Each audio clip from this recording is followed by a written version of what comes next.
Kung naglilingkod tayo sa mundo, kailangan makita ang pagiging makamundo natin. Kasi naglilingkod tayo sa mundong ito. O kay Satan, pero naglilingkod tayo sa Diyos. Kung ano ang ugali ng pinaglilingkuran natin, dapat yun ang makita sa atin. Kasi sa Kanya tayo naglilingkod. Di ba tayo mga batid?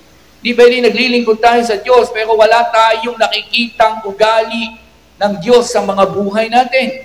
Hindi tayo naglilingkod sa Diyos. Mga batid, kung ang Diyos na pinaglilingkuran natin, Diyos ng pag-ibig, dapat ikaw din ay maibigin. Kung ang Diyos na pinaglilingkuran natin ay Diyos na masipag, dapat masipag din tayo. Kung ang Diyos na pinaglilingkuran natin ay Diyos na nagpapatawad, dapat tayo rin naman ay nagpapatawad. Nag-reflect yung ugali ng Panginoon natin. Ang tawag doon, the Lordship of Jesus Christ. Yung pagka-Diyos ng ating Panginoon ay nakikita sa mga buhay nating lahat. Kaya yung salitang servant, mga kapatid, hindi lang basta yan, choose natin na maglingkod sa Diyos. May reflection na dapat nakikita sa mga buhay na ito. Kaya nga sa atin, pag tinawag na born again, ang taas ng standard ng mga ibang paniniwala. Ang born again, walang bisyo. Alam nila yun. Ang born again, hindi marunong magmura. Alam nila yun. Ang born again, mabait, mapagpasensya, maibigin. Alam nila yun. Alam niyo kung bakit? Dahil alam nila na kapag na-born again tayo, wala na tayo sa dating buhay. Kaya nga, salamin tayo sa kanila na habang tinitignan nila tayo, nagagalit sila nang hindi natin alam. Kasi lumalarawan sa kanila ang mga kasalanan ginagawa nila habang tayo nagpapatuloy sa Panginoon. Kung tayo nga, yung lingkod ng Diyos, na hindi humihinto. Focus only in doing what you can do. And number 4, always pray a kingdom mindset. As a servant, as a children of God, mga kapatid, may pakialam tayo sa kaharian ng Diyos. Alam niyo mga kapatid?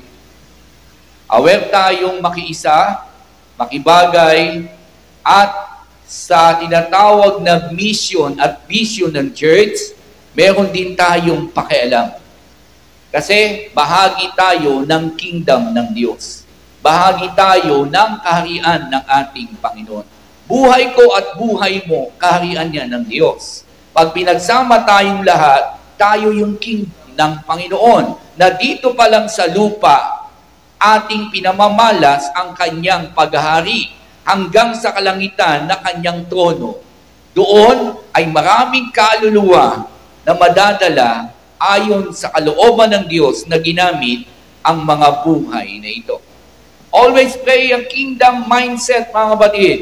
Kung tayo ay may pakialam at aware sa sitwasyon ng bansa at ng ibang mga social situation na kung saan bahagi tayo, nakikipag-cooperate tayo, higit sa iglesyang ito, mga kapatid.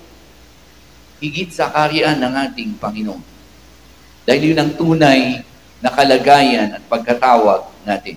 Sabi ng talata, Matthew 6:10, dumating na ang inyong kaharian, masunod nawa ang iyong kalooban dito sa lupa tulad ng sa langit.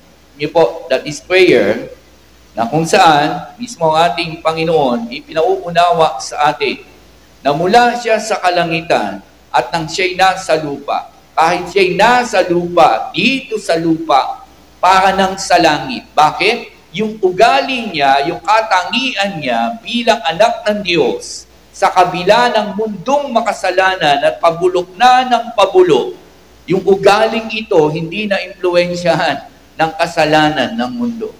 Kahit makasalanan ng mundo dito sa lupa para ng sa langit, na yung kanyang ugali nilalarawan niya na kahit na makasalanan ng mundong ito, hindi siya magiging makasalanan. At tayo mga Kristiyano, yun yung pattern natin mga kapatid. Na dito pa lang sa lupa ay para ng sa langit. Yung ugali natin, hinahanda natin. Dahil balang araw, uuwi na tayo. At yung salitang balang araw na yan, alam nyo ba, asap yan as soon as possible.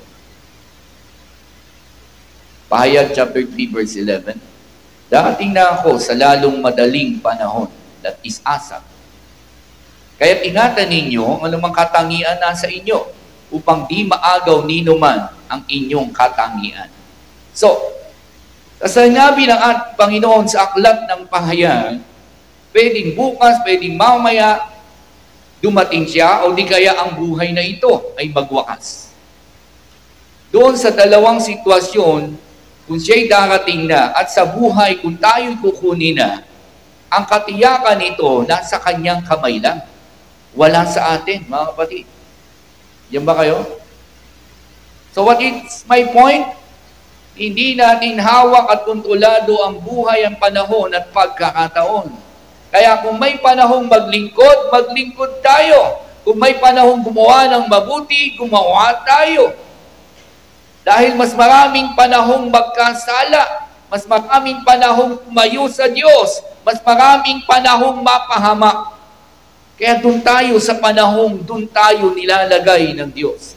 Doon tayo sa sitwasyon na ang Diyos ang siyang naglagay para sa atin. Huwag tayong aalis doon at huwag tayong gagaya sa mga hindi nananampalataya. Habang kingdom mindset, na ikaw nawa ang maghari sa amin, sundin nawa ang iyong kalooban na dito sa lupa tulad ng sa langit. Your will be done.